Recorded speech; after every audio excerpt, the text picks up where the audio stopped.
Hello guys, तर स्वागत आहे तुमचं आपलं या यूट्यूब चॅनलवरती. मित्रांनो, चॅनलवर नवीन असाल तर चॅनलला सबस्क्राईब नक्की करा आणि अशाच नवनवीन अपडेट्स पाहत राहा. चला तर मग व्हिडिओकडे बोलूयात. तर राणी जी आहे ती आबांना म्हणत असते की आबा, मला जर त्या माणसाशी, त्या डीलरशी बोलायचं म्हटलं तर मला अगोदर अभ्यास करावा लागेल, जेणेकरून मला त्याला अगदी वकिलासारखं बोलता येईल. तर त्यावेळी इंद्रा बोलतो की राणी, ते तर तू करूनच दाखवणार, कारण तू बोलायला एकदम माहीर आहेस. तर त्यानंतर इथे राणी बोलते की नाही सर, तरी देखील न चुकता मला त्या माणसाशी बोलावं लागेल. तर आता इथे मला ती बोलते की अहो, ही मुलगी खरं बोलते का? म्हणजे खरंच तुम्ही हिच्या भरोशावरच सगळं काही सोडणार आहात का? तर त्यावेळी इथे आबा बोलतात की हो मालती, कारण मला राणीवरती विश्वास आहे. तर आता इथे मला ती म्हणत असते की अहो, आत्तापर्यंत हिने काय केलं हे आपण सगळ्यांनी पाहिलंच आहे. त्यामुळे मला नाही वाटत की ह्या मुलीवरती तुम्ही एवढा विश्वास ठेवावा. तर आता इथे राणी जी आहे ती बोलते की आबा, ताट वाढले आहेत, चला सगळ्यांनी जेवून घ्या. तर आता राणी मालतीला देखील म्हणते की मालती मॅडम, चला अगोदर जेवून घेऊयात. तर आता इथे मालती इथेच भांडण करू लागते, वाद घालू लागते. राणी बोलते की अहो मालती मॅडम, अगोदर जेवून घ्या, बाकी सगळं काही नंतर बघूयात. तर आता इंद्रा आणि आबा देखील मालतीला बोलतात की तुम्ही जेवून घ्या आणि या विषयावर आपण नंतरही बोलू शकतो. असं म्हटल्यानंतर आता इथे सगळेजण मालतीला जेवणासाठी आग्रह करत असतात. पण त्यानंतर मालती बोलते की नाही, मला जेवायचंच नाही आहे. तर आता राणीवरच्या रागामुळे मालतीने ठरवलं आहे की ती जेवणार नाही. तर त्यावेळी आता इथे राणी आणि इंद्रा दोघेही एकमेकांकडे पाहून असतात आणि आबाही त्यांच्यामध्ये सामील होतात.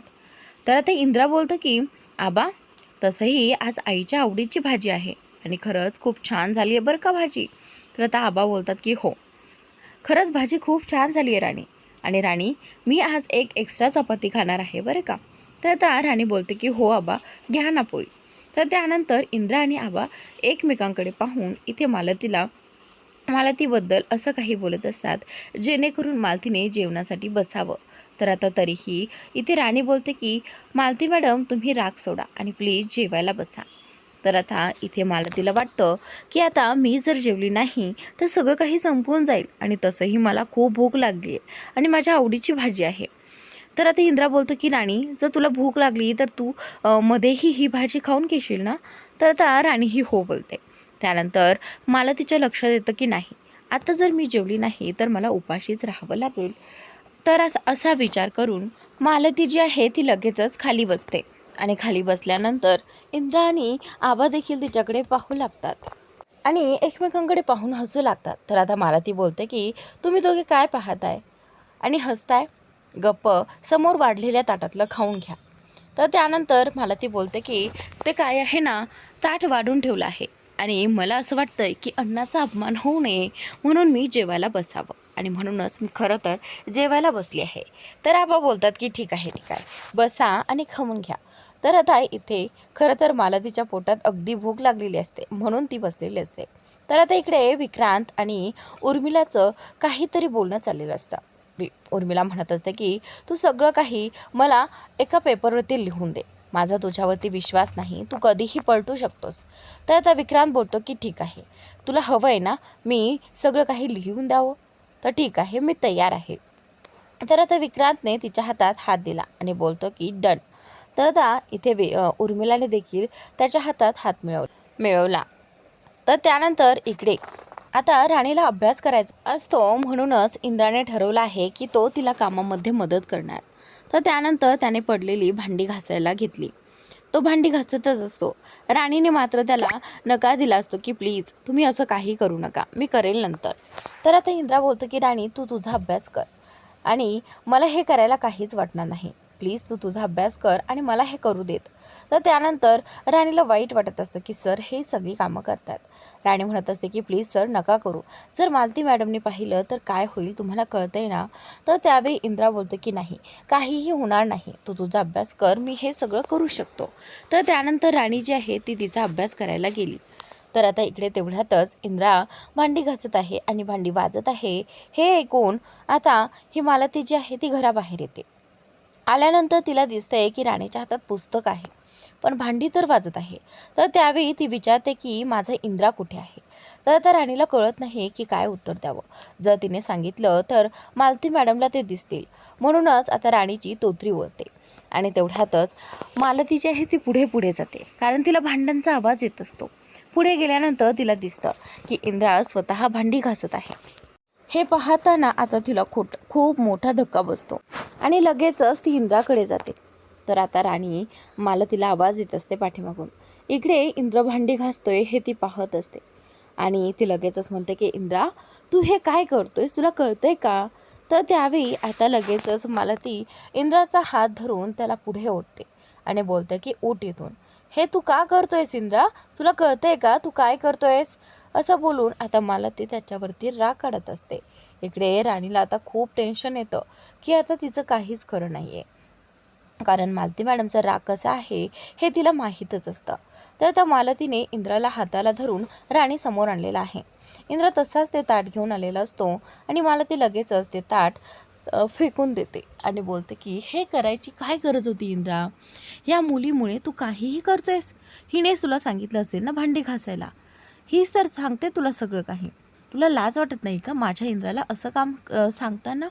हे बघ, माझा इंद्रा एका कंपनीचा MD आहे आणि तू त्याच्याकडनं असे काम करून घेतेस. तर आता इथे तिचा प्रचंड संताप होत असतो. तर त्यानंतर इथे आता ही मालती राणीला खूप काही बोलते. या अवदसेमुळे सगळं काही होते. आज तिच्यामुळे माझ्या इंद्राला भांडी घासावी लागलीत. तर आता इथे इंद्रा बोलण्याचा प्रयत्न करत असतो, पण मालती मात्र त्याला बोलूनही देत नाही. आबा तिथे येतात आणि बोलतात की हे बघ मालती, असं एवढं काहीही झालेलं नाही आहे, तुम्ही प्लीज गप्प बसा. तर त्यावेळी मालती बोलते की अहो, मी गप्प कशी बसणार? मी माझ्या इंद्राला असं पाहू शकत नाही. हिने माझ्या इंद्राला भांडी घासायला लावलीत, याची हिंमतच कशी झाली? ह्या अवदसीची एवढी हिंमत? तर आता इथे ही मालती लगेचच राणीच्या अंगावरती धावून जाते. पण राणीची काहीही चूक नसताना राणी आता गप्प बसलेली आहे. राणी बोलायला जाते, पण मालती तिला एका शब्दाने देखील बोलू देत नाही.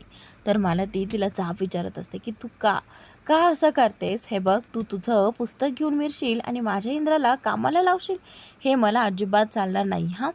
असं म्हणताना आबा म्हणतात की हे पहा मालती, प्लीज तुम्ही आतमध्ये चला, माझं ऐका, हे सगळं थांबवा, प्लीज तिच्याशी असं वागू नका, तिच्या हाताला दुखतंय. तर आता मालती तिचा हात ओढत असते आणि आबाने इथे मालतीला थांबवलं आहे आणि आतमध्ये जायला सांगितलं आहे. राणी मात्र रडत असते, कारण तिला मालतीच्या बोलण्याचं खूप वाईट वाटत असतं. तिची काहीही चूक नसताना तिला इथे खूप बोलणी खावी लागलीत. तर आता इंद्रालाही वाईट वाटतं. राणीने नाही म्हटली होती तरीसुद्धा मी भांडी घासली आणि म्हणूनच तिला माझ्यामुळे एवढं सगळं ऐकून घ्यावं लागलं. त्यालाही या सगळ्याचं वाईट वाटत असतं. राणी रडत बसते. इकडे मालती आतमध्ये येते. आतमध्ये आल्यानंतर ती तशीच बडबड करत राहते. हिची एवढी हिंमत की तिने माझ्या मुलाला भांडी घासायला लावलीत. तर आता इथे आबा बोलतात की मालती, इंद्राने भांडी घासली म्हटल्यानंतर काय झालं एवढं? सांगा ना मला. मला सांगा, आपला इंद्रा भांडी घासतोय, तो का घासतोय याचा विचार केलाय का तुम्ही? तर त्यावेळी मालती बोलते की त्या मुलीने सांगितलं असेल की इंद्राने भांडी घासावीत आणि म्हणूनच इंद्राने केलं असेल. तर आता आबा बोलतात की मालती, तुम्हाला समजून घ्यायचंच नाही आहे का? हे पहा, राणीची परीक्षा काही दिवसांवर आली आहे आणि तिला अभ्यासाला वेळ मिळावा म्हणून इंद्राने भांडी घासली, तर काय झालं? तर आता इथे मालती बोलते की मला चालणार नाही. माझ्या इंद्राने असं काम केलेलं मला आवडणार नाही. माझा इंद्रा एक MD आहे आणि त्याला मी तशाच MD पदावरती पाहू शकते, असं भांडी वगैरे घासताना नाही पाहू शकत. तर त्यानंतर आबा बोलतात की मालती, आपली परिस्थिती जेव्हा बेताची होती त्यावेळी तुम्ही मला सांगायचात की भाजी घेऊन या, तेव्हा मी तुमच्यासाठी भाजी घेऊन यायचोच ना. मग जर एका नवरा बायकोमध्ये असं काही होऊ शकतं, म्हणजे आपल्यामध्ये होऊ शकतं, तर त्यांच्यामध्ये का होऊ शकत नाही? तो राणीची मदत का करू शकत नाही? मला सांगा ना. तुम्ही जर ठरवलंच आहे की त्या दोघांना समजून घ्यायचंच नाही आहे, तर तुम्ही तुमचंच ऐका आणि तुमचंच बोला, मला तुमच्याशी बोलायचंच नाही आहे, असं म्हणून आबा तिथून रागाने निघून जातात. इकडे मालतीलाही राग आलेला असतो. त्यानंतर आता इथे राणी अतिशय बारीक चेहरा करून बसलेली असते, कारण तिला वाईट वाटत असतं मालतीच्या बोलण्याचं. मालती बोलली होती की माझ्या मुलाला या सगळ्याची सवय नाही आणि फक्त तू सांगते म्हणून माझा मुलगा हे सगळं करतोय. मी अजिबात हे खपून घेणार नाही. अशा भिकारड्या मुलीसाठी माझ्या मुलाने अशी कामे केलेली मला चालणार नाही. तर आता इथे तेवढ्यातच इंद्रा येतो.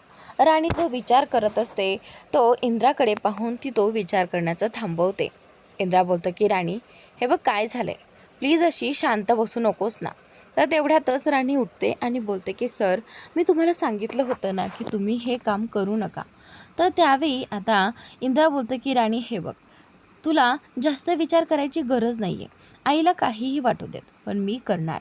मला तुझी मदत करायची आहे. त्यामुळे तू जास्त विचार करू नकोस. तुला माहिती आहे ना आई कशी आहे ते. तर आता इथे इंद्रा बोलतो की आणि तसंही मी तिचा मुलगा आहे आणि मी भांडी घासलेली तिला आवडणार नाहीच आहे. त्यामुळे हे बघ, तू जास्त विचार तर करूच नको. तर त्यानंतर इथे राणी जी आहे ती बोलते की पण एवढ्या सगळ्याने फक्त मनस्ताप झाला आणि मला आता मनस्ताप नको आहे. त्यामुळे प्लीज तुम्ही कुठलंही काम करायचं नाही. मी बघेल काय करायचं आणि काय नाही ते. तर आता इंद्रा बोलतो की ठीक आहे, पण तुझा अभ्यास? तर राणी बोलते की तोही करेल. त्यामुळे तुम्ही काळजी करू नका. इकडे इंद्रा राणीला समजावून सांगत असतो की ठीक आहे, तू तुझा अभ्यास नीट कर. आणि राणी, आज जे काही झाले त्याचं वाईट वाटून देऊ नकोस, कारण आईचा स्वभाव तसा आहे आणि आत्तापर्यंत तुला सगळं काही आईबद्दल माहिती आहे. त्यामुळे प्लीज विचार करणं सोडून दे आणि जोमाने अभ्यास कर. इंद्रा बोलतो की राणी, मी प्रत्येक वेळी तुझ्यासोबत असेल, त्यामुळे जास्त काळजी करू नको. इंद्र लगेचच तिच्या हातात पुस्तक देतो आणि इथे राणी लगेचच बोलते की ठीक आहे, जोपर्यंत तुम्ही माझ्यासोबत आहात तोपर्यंत मला कसलंही टेन्शन नाही, असं म्हणत राणी अभ्यासाला लागते. तर आता इकडे इंद्राच्या मध्येच लक्षात येतं की राणीजवळ थोडासा टाईम स्पेंड करावा. तेवढ्यातच इंद्रा लगेचच तिथेच बाजेवरती बसतो आणि त्यानंतर हळूहळू करून तिच्या मांडीवरती डोकं टेकवतो. तर आता इंद्रा बोलतो की राणी, मी जर इथे असं डोकं टेकवून झोपलो तर तुला चालेल का? तर त्यावेळी राणी बोलतं की ठीक आहे, चालेल. असं म्हटल्यानंतर इंद्राच्या चेहऱ्यावर स्माईल येते आणि राणीलाही खूप भारी वाटतं. त्यानंतर इंद्रा बोलतो की राणी, मला ना तुझ्या जवळ असलो, तुझ्या कुशीत असं झोपलो की खूप छान वाटतं आणि खूप शांत वाटतं. मनाला जरा शांती मिळते.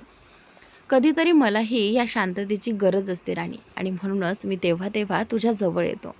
तर आता राणी बोलते की ठीक आहे, तुम्ही शांत झोपा. असं म्हणत आता राणीने त्याला तिच्या मांडीवरती डोकं ठेवून दिलेलं आहे आणि ती त्याचे केस कुरवाळत असते. इंद्राला ते पाहून खूप बरं वाटतं की राणी ही त्याच्या सोबत आहे. तर त्यानंतर राणी आणि इंद्राचं असं छान असं रोमॅन्टिक तिथे धून वाजली जाते आणि दोघेही त्याच धूनमध्ये मग्न झालेले आहेत. तर आता इंद्रा जरा झोपलेलं असतं. इंद्राला झोपही लागून जाते आणि तेवढ्यातच राणी आता ठरवते की आता इथून उठून तिथे टेबलवरती खुर्चीवरती जाऊन बसून अभ्यास करायचा. राणी उठायला जाते आणि तेवढ्यातच राणीचा हात इंद्राच्या डोक्याखाली असतो. लगेचच इंद्रा झोपेत असताना तिचा हात घट्ट पकडून ठेवतो. राणी जी आहे ती तसेच मागे वळून पाहते. त्यावेळी इंद्रा झोपेतच बडबड करत असतो, हुकुमाची राणी, माझी हुकुमाची राणी. असं ऐकल्यानंतर राणीला खूप बरं वाटतं. राणी तशीच इंद्राकडे पाहून स्माईल देते आणि त्यानंतर इकडे इंद्रा मात्र पुन्हा झोपी जातो. तर आता इकडे पुढील भागात राणी आता वकील बनून त्या डीलरला भेटायला जाणार आहे आणि त्यांच्याशी बोलणार आहे.